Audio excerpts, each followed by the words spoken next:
Welcome learners, this is your mentor, teacher and friend here.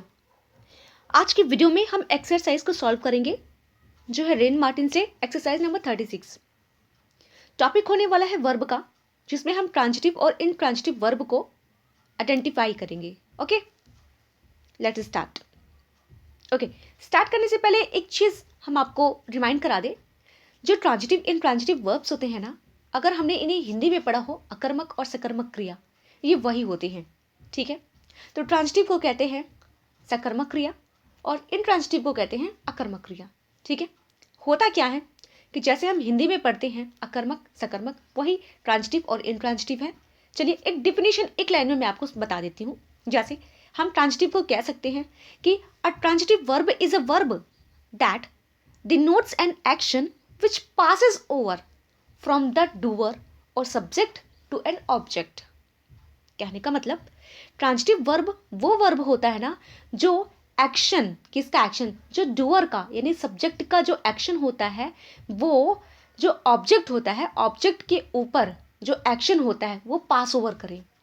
यानी कि जो action होता है वो सब्जेक्ट का ऑब्जेक्ट के ऊपर प्रभाव डाले, तो वो होता है ट्रांजिटिव वर्ब। ठीक है, क्लियर? आई थिंक क्लियर हो गया होगा। ओके, और उसी के अपोजिट होता है इनट्रांजिटिव वर्ब। जैसे डिफिनेशन की बात करें तो an intransitive verb is a verb that denotes an action which does not pass over to an object. यानी बिल्कुल ट्रांजिटिव के अपोजिट चीज़ें हैं कि इसमें ना जो एक्शन होता है, वो जो भी एक्शन होता है डूअर का या सब्जेक्ट का, वो ऑब्जेक्ट के ऊपर ना अपना प्रभाव नहीं डालता है। यानी जो एक्शन होता है ना वो पास ओवर ऑब्जेक्ट तक नहीं होता, यानी ऑब्जेक्ट इसमें नहीं होता है। ठीक है, और ऐसे जो सेंटेंसेस होते हैं ना, अगर हम आंसर करें वेयर, व्हेन, व्हाई, इसका आंसर देते मिलते हैं। ठीक है, और ट्रांजिटिव का आंसर हमें लगभग व्हाट एंड होम से मिलता है। ठीक है, वर्ब से क्वेश्चन करने पे याद रहे। ओके, और दो चार क्लू हैं, वो हम जब डिस्कस करेंगे ना इसको, एक्सरसाइज को, फिर डिस्कस कर लेंगे। ठीक है, ओके, चलो स्टार्ट करते हैं हम जी। ओके, अच्छा ये इंस्ट्रक्शन है। ओके, हमें वही सॉल्व करना है, ट्रांजिटिव एंड इंट्रांजिटिव को। चलो स्टार्ट करते हैं। The sun shines brightly, the sun shines brightly. अब देखो इसमें यहाँ पे जो डूअर है, जो सब्जेक्ट है, इसके पास कोई ऑब्जेक्ट नहीं है, अपना एक्शन पास ओवर करने के लिए कोई ऑब्जेक्ट नहीं है। ठीक है ना, ये जस्ट बता रहा है कि सन शाइन्स हाउ ब्राइटली। तो मैंने आपसे ये भी बताया था कि वाई होगा, यानी कि जो एक्शन से जब हम क्वेश्चन करेंगे, यानी जब हम शाइन्स जो वर्ड लिखा है ना, अगर हम शाइन्स से यहाँ पे क्वेश्चन करें तो क्वेश्चन हम क्या करें, व्हाट या होम करें, आंसर नहीं देगा ये। ठीक है, लेकिन अगर हम इससे कहें कि शाइन्स हाउ, यानी कैसे शाइन करता है, तो वो आंसर मिलेगा हमें ब्राइटली। ठीक है, तो जब हमें एडवर्ब टाइप का, यानी एडवर्ब के काइंड्स का जब हमें आंसर मिले, तो वो जो वर्ब होगा वो इनट्रांजिटिव होगा। ठीक है, और अगर हमें व्हाट और होम का आंसर मिलता है तो वो जो वर्ब होगा ना वो ट्रांजिटिव होगा। ठीक है, तो जो फर्स्ट वाला आपके सामने सेंटेंस लिखा है, ये क्या एडवर्ब का आंसर दे रहा है, यानी ये वर्ब हमारा इनट्रांजिटिव है। ठीक है, इतना ही लिखूंगी, आपको समझना है। Next, the boy cut his hand with a knife. अच्छा, अभी इसमें देखो the boy cut, cut what, अब कट से क्वेश्चन करो वॉट, क्या कट किया, तो आंसर आ रहा है ना हिज हैंड। ठीक है, और ये बॉय का एक्शन देखो, यानी बॉय का जो कट वाला एक्शन है इसके हिज हैंड पर पड़ रहा है।